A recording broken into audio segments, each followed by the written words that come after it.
No, no se preocupen. Ya se está grabando, ¿eh? Le comentaba al doctor Neftalí, ¿es verdad? Es correcto, servidor. Al doctor Neftalí que la forma en la que funcionan este tipo de publicaciones o de artículos, para empezar, es de, me confundo entre difusión y divulgación, es de divulgación. Aunque va para médicos que a lo mejor no están tan familiarizados con el tema, o sea, lo van a leer médicos generales, médicos residentes, estudiantes de medicina que apenas van empezando.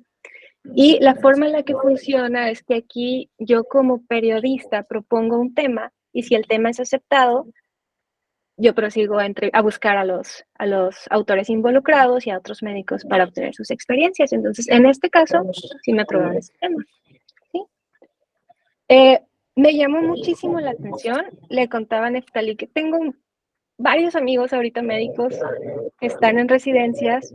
Algunos ya han desertado de residencias y ya están en la segunda que están cursando. Otros ya se dieron por vencido y se quedaron como médicos generales. Entonces, las historias que me cuentan me parecen a veces difíciles de creer hasta que estás cerca de ellos y ya ves cómo afecta, ves cómo son las dinámicas en hospitales.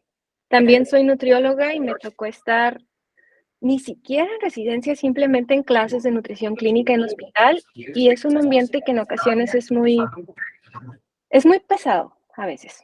Entonces, me parece muy interesante y muy pertinente la forma en la que está redactada el artículo y los instrumentos que se utilizaron también.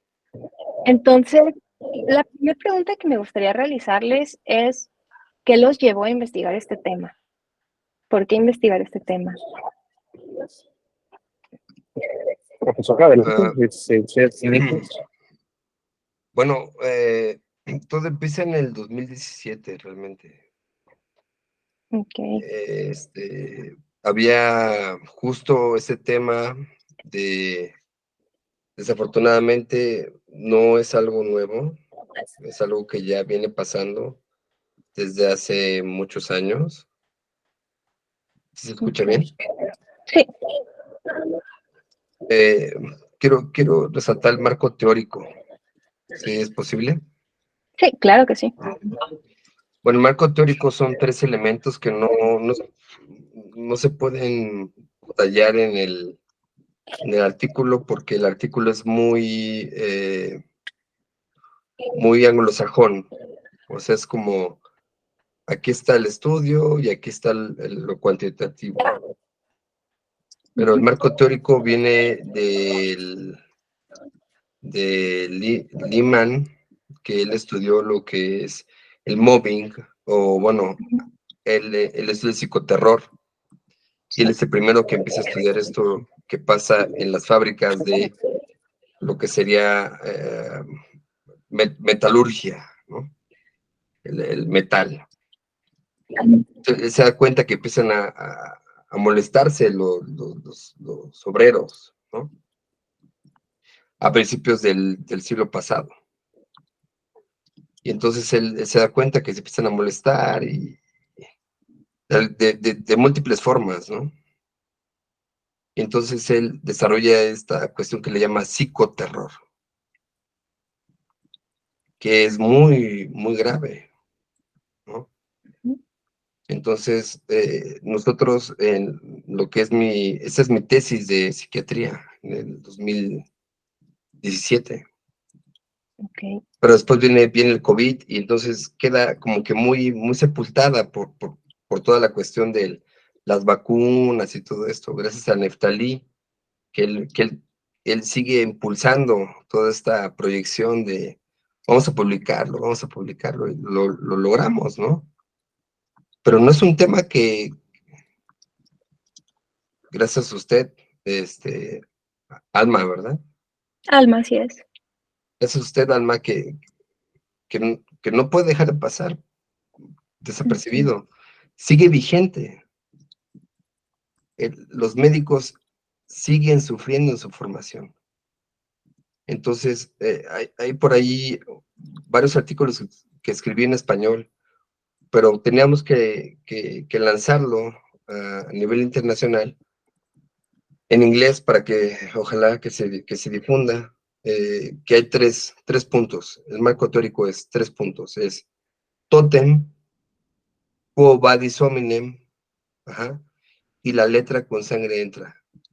¿Okay? Oh, Ok. leí un artículo que escribieron de sadismo, ¿cómo? En la educación médica, Exactamente, que habla sobre psicoterror. Estoy cubriendo estos puntos también en el artículo. perfecto. Justo esto.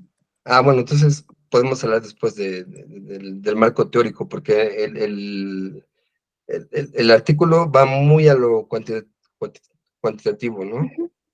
Sí, precisamente estos puntos son los que me interesa profundizar. La parte cuantitativa la voy a mencionar, pero ellos pueden leer el artículo. Entonces, todo lo que a ustedes les gustaría comunicar que no se pudo incluir en el artículo, Claro.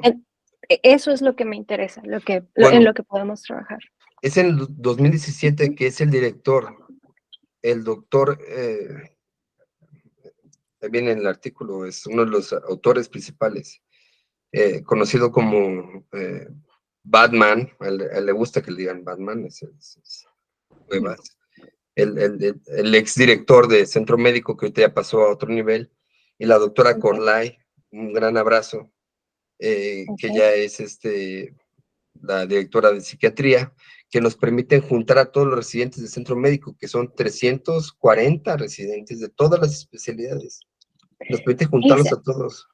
Esa era otra pregunta. Es algo, me parece muy interesante cómo lograron identificar el centro en donde se hizo el estudio, porque a veces las instituciones pueden presentar cierta resistencia para tratar estos temas.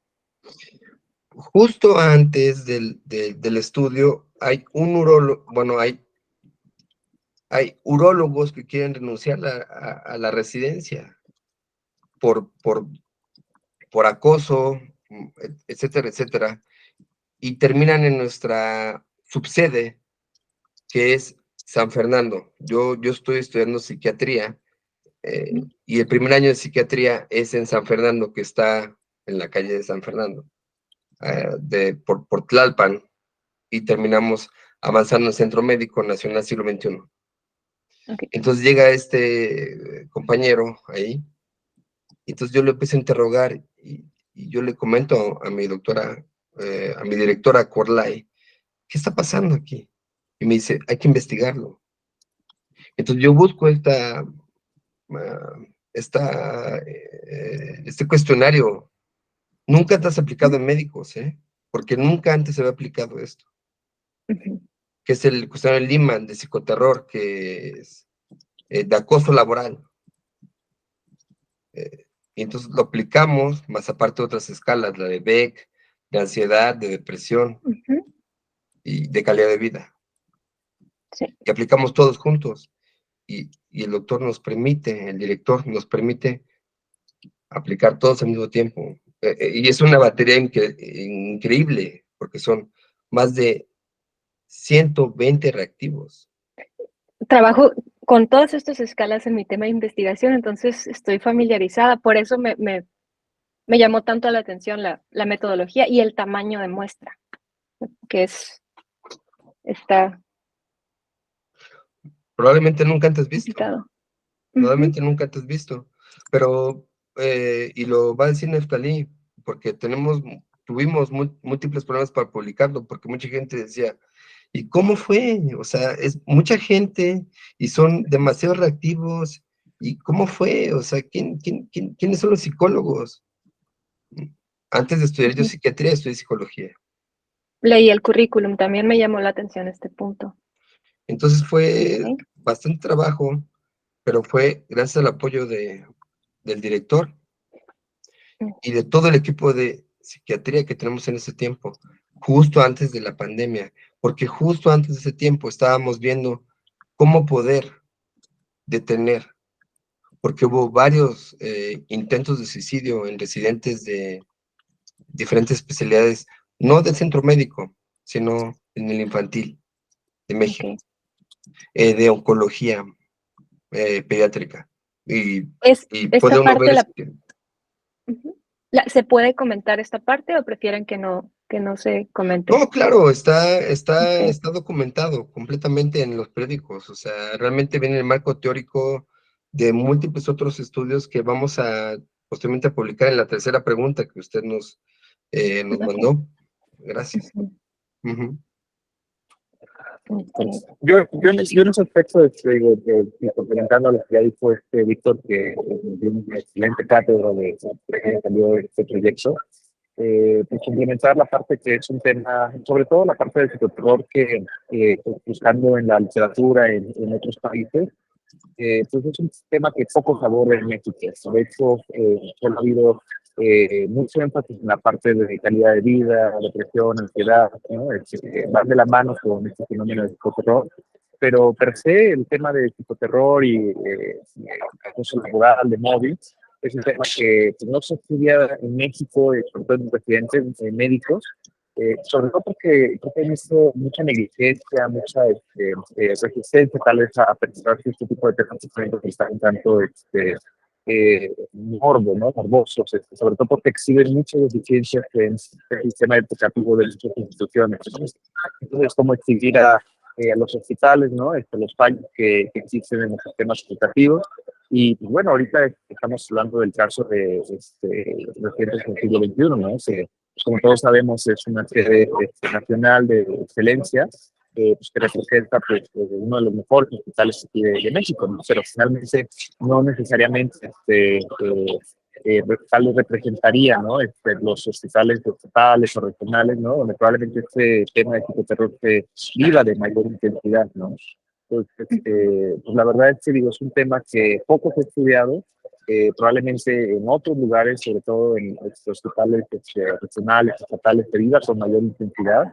Y la tercera cosa es que pues, probablemente estemos rascando apenas la superficie de muchas deficiencias a nivel estructural y a niveles sistemas, ¿no? Que pues, los sistemas de salud de enseñanza hospitales tienen, ¿no? Entonces, creo que son esos tres puntos que llevaron a completar este trabajo en específico. Ok. Claro, totalmente. La motivación finalmente fue eh, el médico, su formación del primum, Ujú. el primum no ser, no dañar. ¿Y por qué Ok. daña a sus compañeros? Es un tema Esa, muy complejo. esa fue la pregunta. Esa fue la pregunta de investigación. ¿Por qué dañas a los tuyos? O, Ok. es, de ahí empezó todo. Ok. Para esta entrevista, uno de las historias que me compartieron también fue, yo estoy en el norte del país. Yo estudio en la Universidad de Sonora, vivo en La Paz y mis amigos son de zonas norte. Sobre todo los compañeros médicos que hacen sus residencias en las comunidades rurales, las historias que me platican son muy fuertes. Una de ellas fue un médico que hicieron renunciar entre todos los compañeros con bromas muy pesadas, que tuvo que pasar 48 horas sin dormir y entrar a cirugía en ese estado. Este tipo de estrategias. Y la misma revista Medscape hizo una encuesta, me parece que fue el año pasado, sobre los castigos en las residencias médicas. Entonces, los respondientes, me parece que más del 80% de los médicos han sido castigados. Entonces, la pregunta es, ¿conocen si hay datos al respecto en las instituciones médicas de México sobre los castigos en las residencias o quién vigila las estrategias didácticas de las residencias médicas? Eh, eh, mm, Esta no estaba aquí, esta pregunta me surge ahorita es, porque es increíble, claro. es Necesitamos llegar a la transición.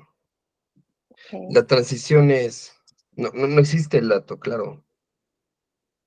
Eh, Uno de los datos que arroja esta gran encuesta, porque son casi 400 personas, Ujú. 400 médicos que estudiaron 6, 7 años algunos, y el dato que arroja es, ¿quiénes son los que están sintiéndose peor son los R2 y los Ujú. R5 de cirugía. ¿Y quiénes son ellos? Las mujeres. Entonces son mujeres R2 y R5 de cirugía. O sea, llevan 6, 7, 8 años, 9, 10, 11 años de medicina. Pero es por esta responsabilidad y por esta carga de seguir adelante. Y usted, perdón, bueno, usted, Alma, lo dice muy bien. Ujú. Después de superar, no me pudieron sacar y sigo adelante. La carga es demasiada. Ujú. Y es un común denominador. Es ahora o nunca destruir eso. Ya basta de ese modelo didáctico. Ya basta de esa tradición donde aprendí yo así, cuando yo sufrí, y tú vas a sufrir. No. Quo vadis hominem. No es necesario. Vinimos a aprender cómo servir, cómo ayudar. Primum. Entonces sí, totalmente. ¿Qué opinamos acerca de eso? Vamos a difundir, vamos a apoyarles a ellos, porque sí, efectivamente, sus R+, los R3 o los R2 o los R4 o R1000, como le llamamos, después de 5 años, ya eres R1000. Yo en mi internado conocí R10, alguien que operaba corazón abierto a los bebés, era R10. No se trata de agredir a alguien que va aprendiendo, se trata de que aprenda. Y, y nunca que renuncie. Es bastante complejo, porque Ujú. nunca nos enseñaron en la escuela a enseñar. Bueno, eso va para la respuesta 3, claro. Gracias, Alma. No, pues siempre es de verdad placer escuchar a Víctor hablar de estos temas, porque profundizar uno en muchos temas inclusive, hasta cierto punto filosóficos, ¿no? O sea, sobre cuál es la labor del médico, son otros médicos, ¿no? Y sobre todo, pues, las enseñanzas al final, pues, digo, y abundando este tema de la pregunta, pues creo que se ha ido perdiendo cierta noción de lo que es enseñar a los médicos, ¿no? Y sobre todo a los médicos residentes. Y la pregunta concreta específica, ¿no? Sobre si hay métricas acerca de si hay cuantificación de los castigos, de los regaños que se someten a los médicos de cierta información, ¿no? A priori te diría, pues no lo hay porque probablemente estas métricas reflejen, insisto, o sea, lo podrido que pudiera llegar a estar un sistema de educación en las instituciones públicas. Y esto no está restringido únicamente al sistema de IMSS o de los públicos, sino que se inclusive hasta las escuelas de medicina, ¿no? O sea, desde los primeros años de la formación médica, pues creo que estas métricas de control, pues, yo creo que deben de estar ya presentes desde los primeros años de la carrera, ¿no? Entonces, creo que en este aspecto pues, hay poca información, ¿no? Resalto este punto de manera muy, muy importante. Hay poca información por el estigma que hay al respecto y porque evidenciaría muchas deficiencias, sobre todo deficiencias en cómo es que el sistema médico enseña a los demás médicos a lo largo de esta cuestión. Es que es el complemento. Y pues, abundando de su último comentario, me parece que más allá de ver que muchos estudiantes, ¿no? Cumplen con una formación académica de 4, 5, inclusive hasta 10 años, ¿no? En el estado de distrito, pues creo que se ha enfocado y se ha focalizado mucho en que el médico residente cumpla funciones administrativas, operativas, ¿no? O sea, que le corresponderían a médicos que son justamente contratados para cumplir esa labor, ¿no? Yo siempre he tenido con mi pareja que aquí está actualmente cursando la residencia, y yo debería ser en eso adscrito, ¿no? Porque pues, aquí esto para formar de médico recursos, pero es increíble que se pongan a cosas administrativas, operacionales, ¿no? O sea que al final existe gente que está contratada para eso y está para hacerlo, ¿no? Entonces, al médico residente creo que se le ha visto en los últimos años, ¿no? Probablemente décadas, como el principal, voy a decirlo de esta manera, chamba, ¿no? De las instituciones. Y eso, o sea, refleja no solamente es decir, el que las instituciones olviden la figura del médico residente, ¿no? Que es un médico que está en formación todavía, que no tendría que tener cargas administrativas, operacionales, y que pues, el conocimiento que pueda adquirir a lo largo de su formación pasa a un inclusive tercer plano, ¿no? Entonces, eso creo que nos habla de que pues, en los últimos años la figura del médico recién se ha desprestigiado, como creo que no ha pasado con otras figuras médicas en los últimos años. Okay. Quiero, si es posible, quiero agregar un punto, como dice bien mi coautor Neftalí.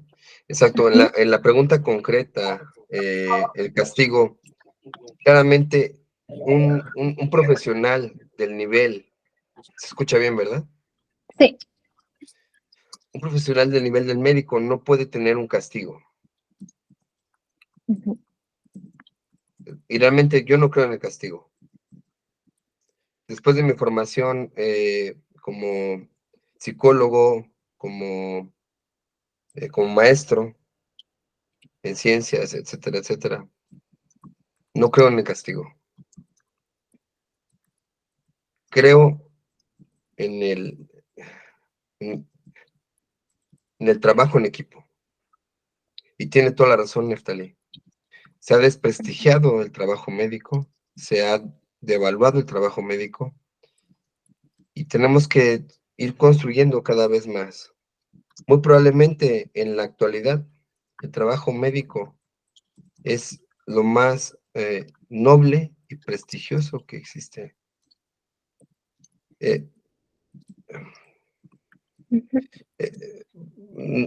Sin devaluar, como dice bien usted, Alma, la nutrición, por 100%, 100%, la nutrición, el ejercicio, el cuidarse a sí mismo, el cuidar a los demás, la meditación, la religión, y los valores, claramente, la ética, ¿no? Y por supuesto, participar en las decisiones políticas, claramente, ¿no? Somos estandartes de lo que es la sociedad. Entonces, yo no creo en el castigo. Y quien ha participado en el castigo, desafortunadamente, caería en uno de los que platicamos hace un momento, Alma, en lo que le llamamos la tradición, uno de los vicios más fuertes de lo que es la no enseñanza médica. Yo lo viví, bueno, tradición o Cuba de hominem. Yo lo viví y tú lo vas a vivir. Y entonces tenemos que, y ahorita hablamos de eso también, gracias. Okay. Muchas gracias. En este punto, ¿conocen algunas estrategias que se estén implementando en este momento para mitigar este efecto del acoso laboral? Le voy a decir acoso laboral, yo sé que es va un poquito más allá de eso, pero... Claro, es interesantísimo en el médico, porque el médico pasa pregrado y entra primero al grado, lo que sería el internado, y luego pasa al posgrado, lo que sería la especialidad, que fue lo que yo estudié. Actualmente estoy estudiando mucho lo que será el grado, lo que sería el internado, y el posgrado, sigo estudiándolo ya, lo platicamos en la tercera pregunta, con respecto a eso. Sí, tenemos bastantes técnicas para hacerlo, y lo principal es la sensibilización, pero tiene que ser a partir del médico, tiene que ser a partir de nosotros, y es una especie de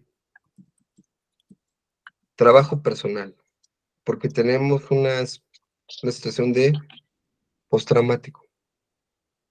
Todos aprendimos a través eh, de esa situación de, tú lo haces porque yo así aprendí, desafortunadamente. Ok. Es una situación increíble. Y todavía estamos en lo que es con Neftalí, estamos todavía avanzando en cuestiones teóricas, ya no tan cuantitativas, sino un poquito más históricas. ¿Cuándo empezó el médico a perder su camino didáctico? Porque obviamente empezó en principios de siglo a la cuestión del barbero médico, yo soy de formación psiquiatra, como lo comentaba, y era como una cuestión religiosa, etcétera, etcétera. Entonces, ¿cuándo empezamos nosotros la letra con sangre entra? ¿Cuándo empezó la tradición? ¿Cuándo un hospital dijo, tú quieres ser especialidad X, entonces no vas a usar el elevador, entonces no vas a comer, entonces no te vas a sentar si no se sienta el delegado mayor, y bla, bla, bla, bla, hasta que llegaron las huelgas, como regresar a 1900, cuando empezaron los primeros administradores de las primeras fábricas a hablar de huelgas sindicales de los obreros. O sea, es como si se repitiera la historia de los, de los obreros de Ford o de Taylor en los médicos. Es increíble. Entonces, parecemos mucho este espacio, de verdad. Okay. No sé ¿Le si... gustaría agregar algo, doctor Neftalí? Sí, digo, en este aspecto, de si hay alguna técnica o estrategia que se esté implementando para poder reducir este fenómeno, igual va un comentario, porque no hay una técnica o una estrategia estandarizada a nivel nacional que se esté implementando, al menos en mi conocimiento, para tratar de reducir este fenómeno, ¿no? En primera, porque, como dice el estimado doctor Víctor, ¿no? Creo que es un tema que poco se menciona, poco se habla, está muy estigmatizado, ¿no? Se asume de facto que parte del proceso de la residencia médica es pasar por dolor o este sufrimiento, ¿no? De parte de la formación. Entonces, de facto, pues no se reconoce, ¿no? O sea, no se reconoce este espectro del psicoterapia como una consecuencia negativa de pasar el proceso de la residencia médica, ¿no? Entonces, no hay ninguna estrategia, incluso a nivel nacional, que yo conozca suficientemente porque no se reconoce el tema como un tema que se está afectando a los médicos residentes en México, ¿no? Ahora, lo segundo es que, en concreto, bueno, como nosotros, nuestra investigación podría llenar esta brecha en la literatura de que no hay una estrategia, es que nosotros identificamos dentro del cuestionario que nosotros aplicamos, pues ciertos dominios que están afectados, ¿no? Y que se pueden producir en dominios en los cuales se pudieran implementar en futuras estrategias para poder tratar de mejorarlo, ¿no? Entonces, digo, el principal que estuvo afectado fue el bullying manifestado, ¿no? Que es Ok. Ay, se fue. Yo quiero retomar Ahorita justo ese regreso. punto. Es increíble el polígono en el artículo sale un polígono que podemos nosotros desarrollar para poder observar cómo es la manifestación del mobbing. El mobbing Justo. sale del anglosajón, que es to mob. Mob es te empujo. Mob. Es como el clásico bully, efectivamente. ¿Qué quieres, no? ¿Qué quieres, no? Como la de Volver al Futuro, ¿no? ¿Qué quieres, no? Muy, muy padre, ¿no? La referencia, ¿no? Es como muy, muy, muy clásico. Perdón, sí, voy a acabar mi tema, Nef, déjame acabar nada más un puntito y te lo juro, ya basta. Entonces, el mob es empujar a la persona, y entonces viene como cada quien empieza a tener una característica particular de psicoterror o mobbing, o bien lo dijo, bullying. Bullying sería como de escuela. Aquí sería mobbing porque es laboral, pero como todavía están trabajando y estudiando, a mí me encanta el término psicoterror, porque tienes miedo de acabar, ya sea la residencia o qué vas a hacer con tu vida. Pero bueno, podemos hablar de eso después. Pazner. Doctor Neftali. Sí. Digo, me salió de la llamada, pero bueno, ya estamos de regreso. Sí, como comentaba Víctor, ¿no? O sea, nosotros encontramos en el estudio que tres dominios principalmente de este espectro de mobbing que están alterados, ¿no? El primero es el bullying manifiesto, que ya lo explicó Víctor, la implicación.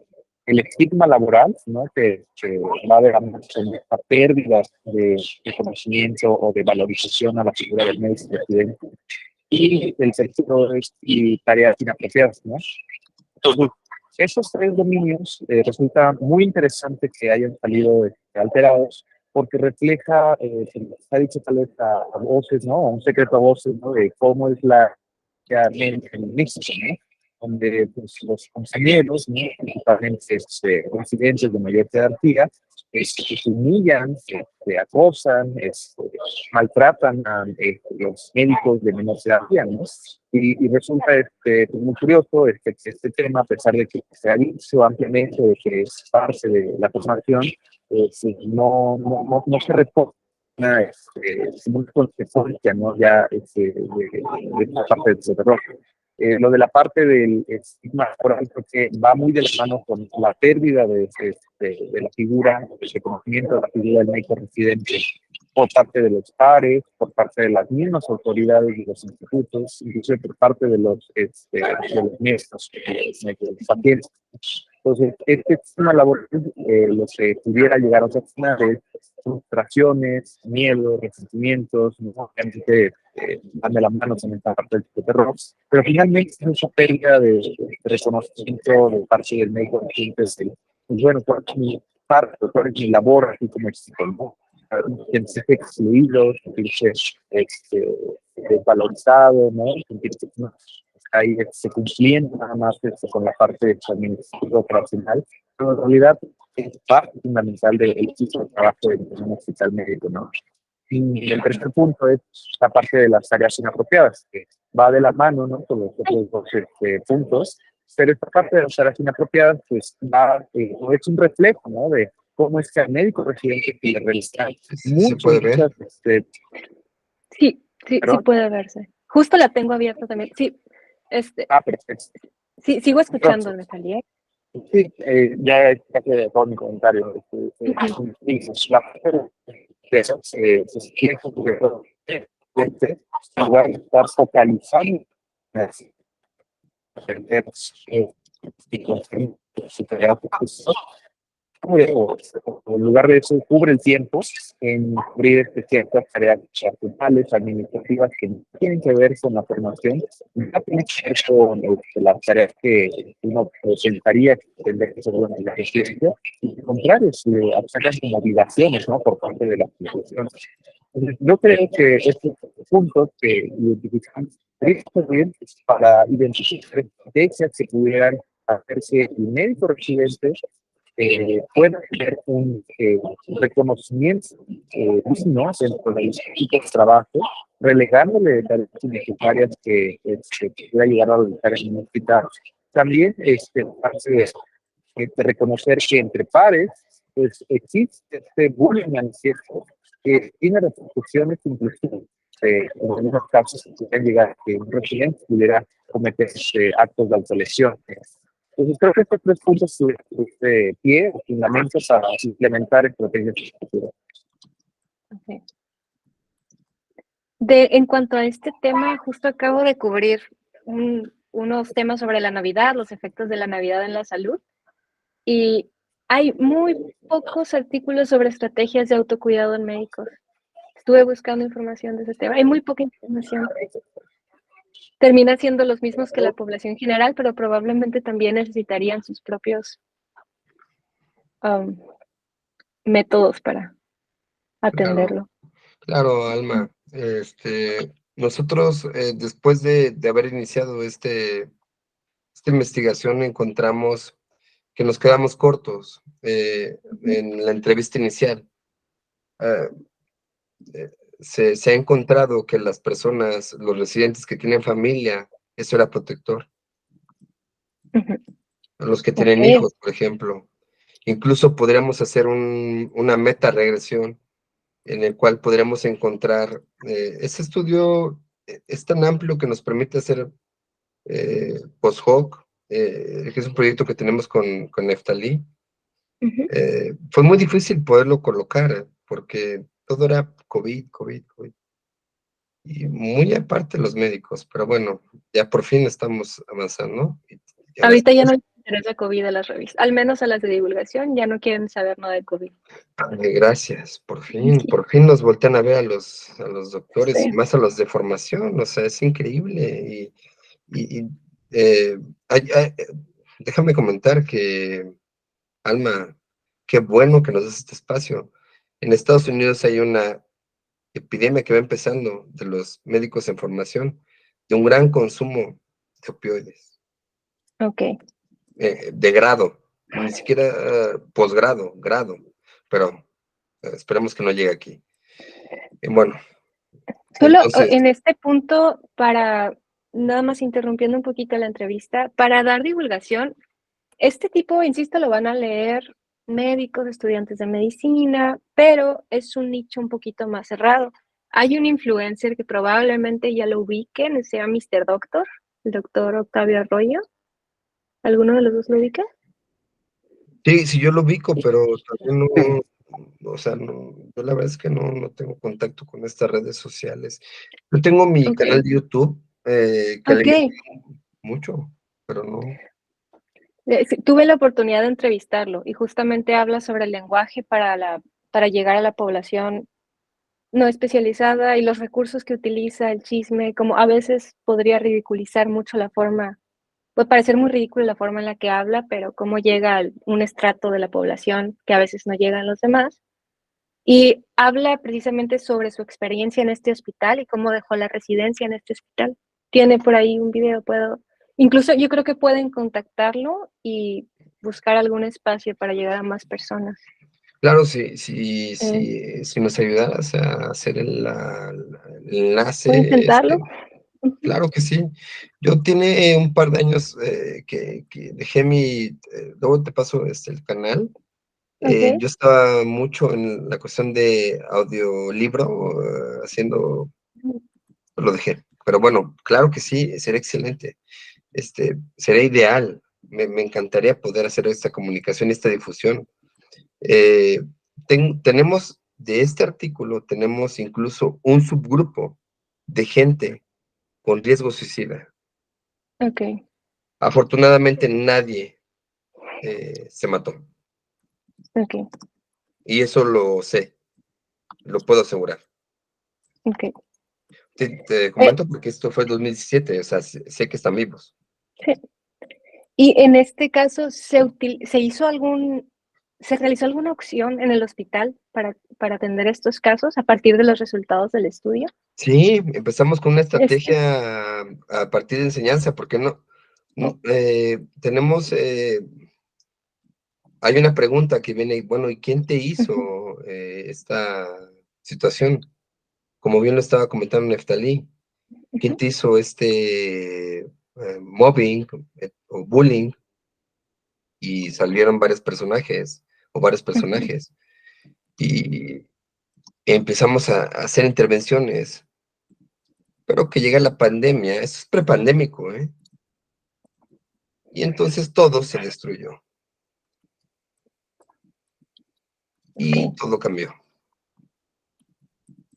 Pero bueno, continuamos trabajando y seguimos retomando, o sea, con Neftalí no dejamos de publicarlo, todavía publicamos los otros 2 marcos teóricos, bien, como bien lo mencionaste, Alma, ahí está el parte uno y parte 2 del marco teórico, y seguimos trabajando, que es como es la pregunta 3, y seguimos, y más allá, ¿no?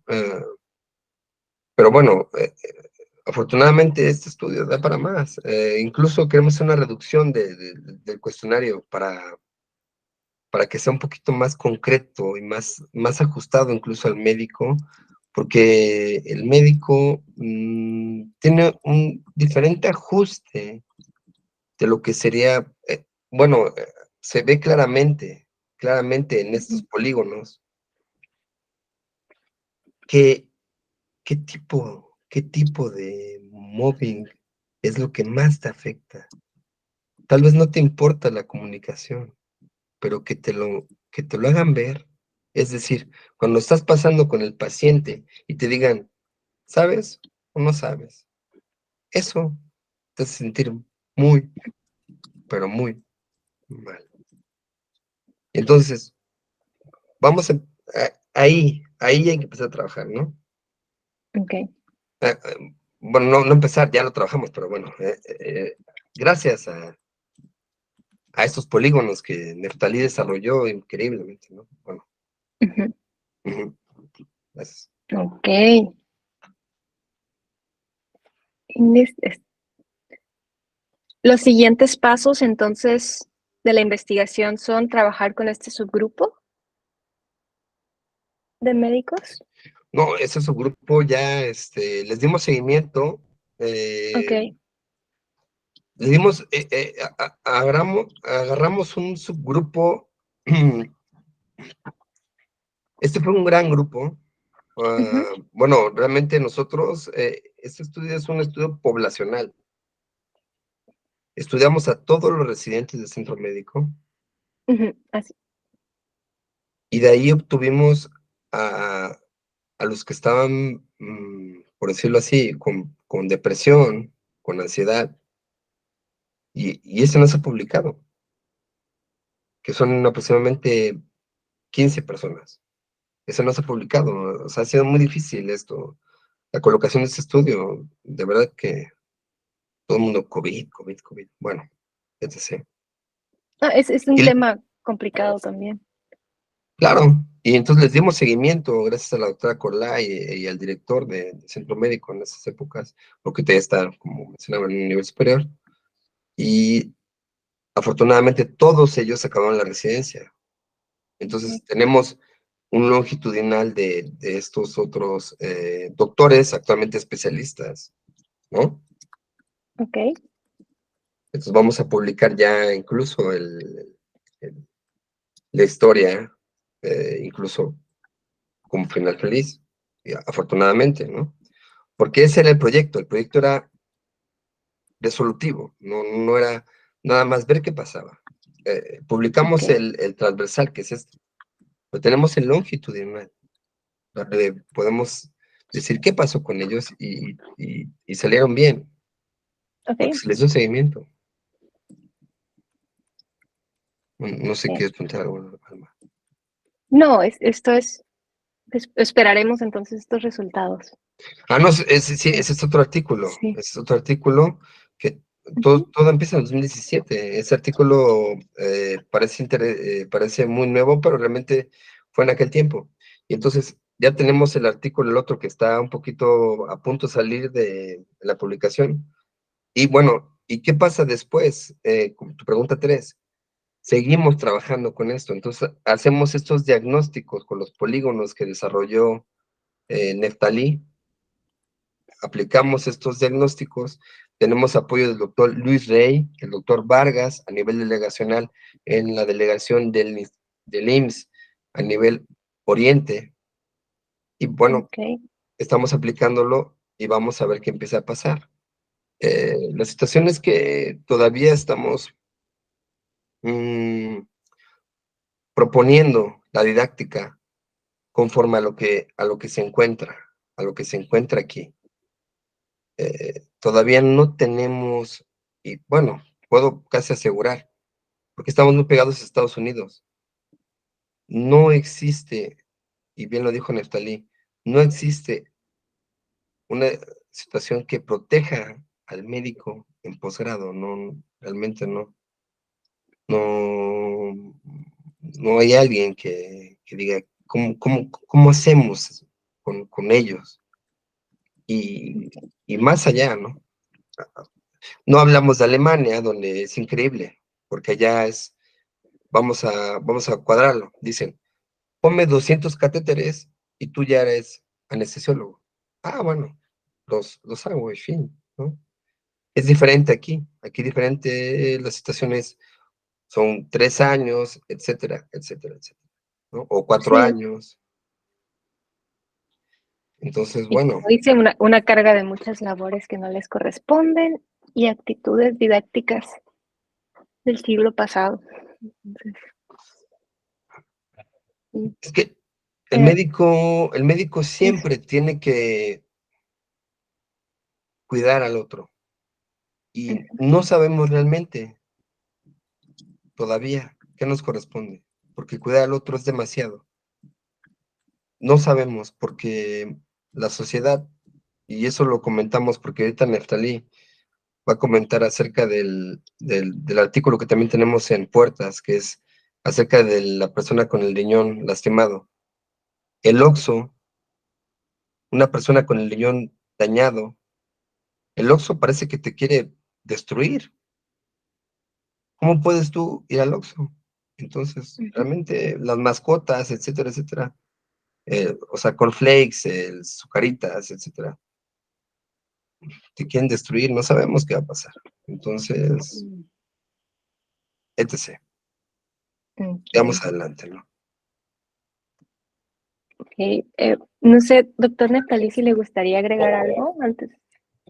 Sí, creo Ya, que ya casi como, concluimos, depende disculpen la extensión del tiempo, no, al pero, contrario, la verdad es ujú, que digo, reiteramos el agradecimiento por el espacio y el tiempo. Creo que Víctor ya abarcó gran parte de todo lo que se puede al menos comentar estos tres puntos a discusión, ¿no? Yo creo que eso lo complementaría con un punto, creo que a veces se ve como un tanto eh, imposible, ¿no? Modificar, pero finalmente creo que gran parte de lo que ha venido transcurriendo con el ejercicio de la figura médica es que a nivel regulatorio, ¿no? A nivel de leyes, la figura del médico residente pues es un área, ¿no? Es como un hueco, ¿no? De espacio, ¿no? Un área que jurídicamente pues, no pudiera no existir, ¿no? O sea, porque por un lado se sigue siendo pues, un médico en formación, ¿no? Que se afina en una institución representariza a un estudiante, ¿no? Tanto en una universidad como en un hospital, y a un nivel administrativo, ¿no? No tiene una base o no tiene una plaza como médico, por lo tanto no está cubierto por un sindicato institucional, o en la gran mayoría de las instituciones no está cubierto por un sindicato de manera formal, o por una institución que abogue legislativamente por sus derechos, ¿no? Entonces, es una figura que administrativamente está protegida, ¿no? Recientemente pues, se modificó la ley para que justamente se tratara de regular estas cuestiones, sobre todo de las guardias, ¿no? Que no tengan que ceder ciertas Pero pues, aún así, pese a que exista un marco jurídico que apenas está formulando, existen ciertas instituciones, ciertos hospitales donde se lo mediquen o sabiendo que existe eso, pues no lo cumplen, ¿no? Entonces, creo que va muy de la mano con esta parte de que al médico pues, no se le ve como un miembro fundamental del equipo de trabajo, y por lo mismo, o sea, también se le protege desde el punto de vista legal, como para que cualquier situación, ¿no? Sobre todo desde el punto de vista de acoso laboral, de psicoterror, ¿no? Pues finalmente con quién se acusa, ¿no? Las universidades, pues, pudieran llegar a entender de este aspecto, ¿no? Porque pareciera que no es, por menos eso que es justo. Y las instituciones o los hospitales, pareciera que no pueden generar asuntos, porque finalmente evidenciarían ciertas cuestiones que dentro de los programas de enseñanza médica pues, estuvieran mal, ¿no? Y eso para fines de una administración de un hospital o para fines de informes de gobierno, pues se va a ver mal, ¿no? Entonces digo, esto pues al final del día pues representa que pues, el médico se siente desprotegido en estos aspectos, en muchos aspectos, ¿no? Entonces creo que por ahí pues, se podría hacer un llamado, ¿no? A las autoridades de salud para que se enfatice a la figura del médico como una figura a la cual pues, hay que proteger, no solo desde el punto de vista de los sistemas médicos de enseñanza, sino que también desde un punto de vista legal, para que se le pueda dar las herramientas para que se defienda, ¿no? Por los recursos legales que existen para otros médicos en otras instituciones. Ok. Muy bien. Doctor Víctor Manuel, ¿me gustaría? Quiero desarrollar un poquito el polígono, no sé si es posible. Claro que sí. Mire, Alma, aquí por ejemplo, el mobbing o el bullying manifiesto es cuando atacan a la persona de manera directa. O sea, es decir, no sabes. El estigma laboral es no sabes y no vas a saber. El detalle está en que estos doctores ya son doctores. O sea, ya pasaron la carrera, ya pasaron el servicio social. Incluso, bien se vio en el estudio, algunos ya son R5, es decir, ya tienen 11 años de medicina.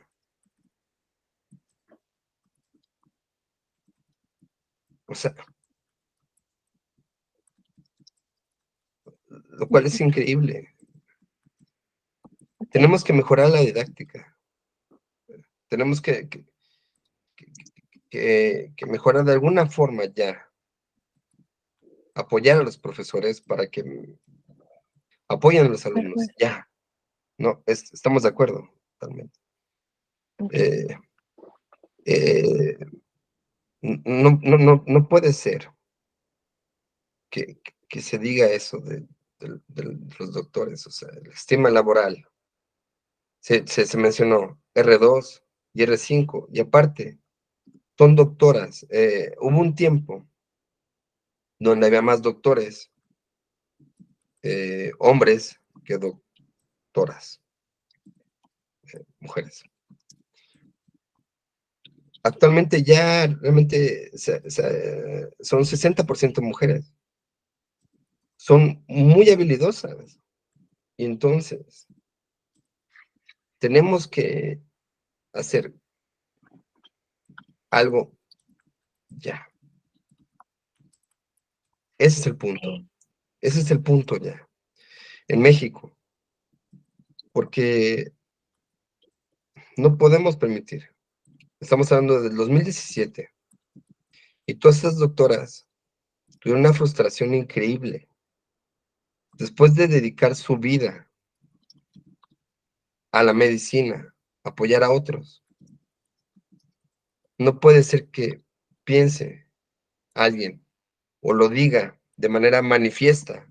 Ese es el punto, porque lo dicen, que no lo hacen bien. Claramente, después de 11, 12 años, son increíbles. Porque eso es lo que dice al final del artículo. Son doctoras. Entonces también tiene un enfoque de género. Esto es muy importante que lo mencione ahora. Ok, y que quede resaltado en el artículo. ok. Tenemos que apoyar, y es ya, ¿ok?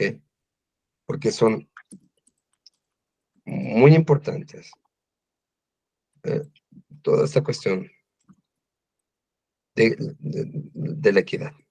Ok, y así lo voy a poner, porque realmente, obviamente también los hombres son muy importantes, ¿no? No, son muy importantes, todos somos muy importantes, ¿no?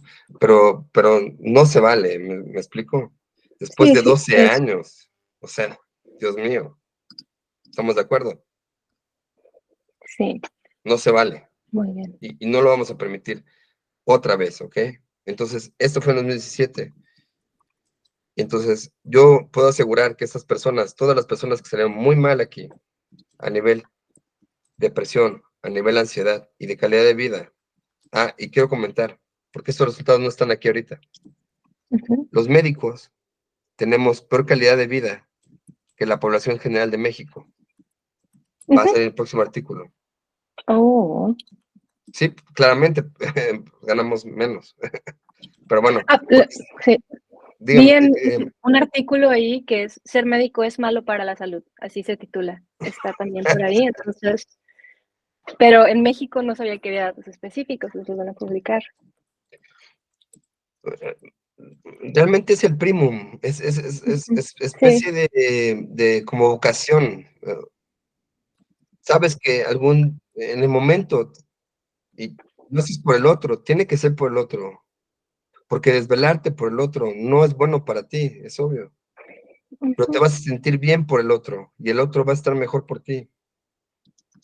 Claro que no es bueno para tu salud, es bueno para el otro. Y desvelarte no es bueno para ti, pero es bueno para el otro y te vas a sentir bien a un nivel diferente, no físico. Pero ahora, todas estas personas que son cirujanas, estas mujeres cirujanas, 11 años, son expertas y yo me voy a ir a operar con ellas. Espero que no sea necesario, pero bueno, me iría. Y yo puedo ujú. asegurar, porque va a ser el próximo artículo, y por favor pónganlo por ahí. Alma, te agradezco todo el espacio. Están todas estas personas bien, gracias al director, de la doctora Jorday. Gracias.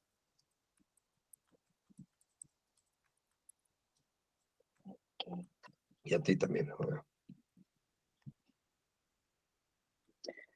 Okey, muchísimas gracias. No sé si quieran agregar algo, me parece que ya respondieron todas las preguntas. Voy a hacer lo mejor posible por sintetizar los puntos que me solicitaron enfatizar y para contar esta historia lo mejor posible, considerando el límite de palabras. Si hay algo más que a ustedes les gustaría agregar, me lo pueden mandar también, ya sea a correo o al teléfono. Y les solicitaría, si es posible, una fotografía de cada uno de ustedes con su nombre y grados que les gustaría que pusiera. Y redes sociales, si tienen, que les gustaría que pusiera, como Twitter, o puede ser Instagram, o puede ser lo que ustedes manejen. Sí, Sí, claro. un gusto, Ana, pues la verdad es que por mi parte, creo que todo lo que vamos a comentar pues, abarca gran parte, no solo creo que solo una superficie, todo lo que se puede describir, pero sí gran parte del tema que investigamos. Digo, pues agradecerte de nuevo, ¿no? El interés, el tiempo, buscarnos, ¿no? De manera directa para hacer esta entrevista. Y pues digo, yo sé que Medcare es uno de los canales más populares, ¿no? De discusión en medicina. Entonces, pues espero que este tema pues, haga conciencia, resuene, ¿no? En las personas que puedan tomar decisiones a nivel estructural, a nivel político, para justamente tratar de atacar este problema lo mejor que se puede. Y principalmente Mm, motivar a los doctores, a las doctoras, a seguir estudiando, a seguir apoyando a los demás. Es lo que más se necesita. Principalmente prevenir, ¿no? No es necesario curar, es necesario prevenir. Ok. Alejémonos del Oxxo. Ok. Alejémonos de todas estas dietas. Bien, Alma. Sigamos una buena dieta, sigamos una buena nutrición, ¿no? Un saludo a mi mamá que está por ahí. Abrazo. Y pues a mi esposa, a mi bebé que ahí viene, bebé Edven, mi esposa de Sanis, y pues a todos los gente que me ha apoyado, al director, y mi nuevo director, a todo el mundo, oh, Dios mío, acá con a todos los amo. Gracias. Y bueno, muchísimas gracias a los dos. Entonces, ahí está mi correo. Si tienen alguna nueva publicación y les gustaría igual darle divulgación, me la pueden compartir. Y depende de que me acepten la propuesta, pero se hace el intento. Te agradecemos, ¿Puede Alma. que nos mandes el video, Alma? Sí, claro que sí. De hecho, va a quedar guardado ahorita en el calendario. Entonces les voy a mandar el enlace en cuanto quede, sin problema. Mándamelo, yo lo subo a mi canal. Ah, perfecto. Y no me maquillé. Pero bueno, les mando el enlace, sin problema. Gracias. Perfecto. Gracias, Hasta Alma. Te luego. agradecemos infinitamente Mucho por el gusto. tiempo. Quedamos en contacto. Hasta luego. Ok, les encargo las fotos y las redes sociales y No, los títulos. Con gusto te las Gracias. transmitimos vía WhatsApp, ¿te parece? Bye. Bueno, hasta luego, Alma. Alma, corazón.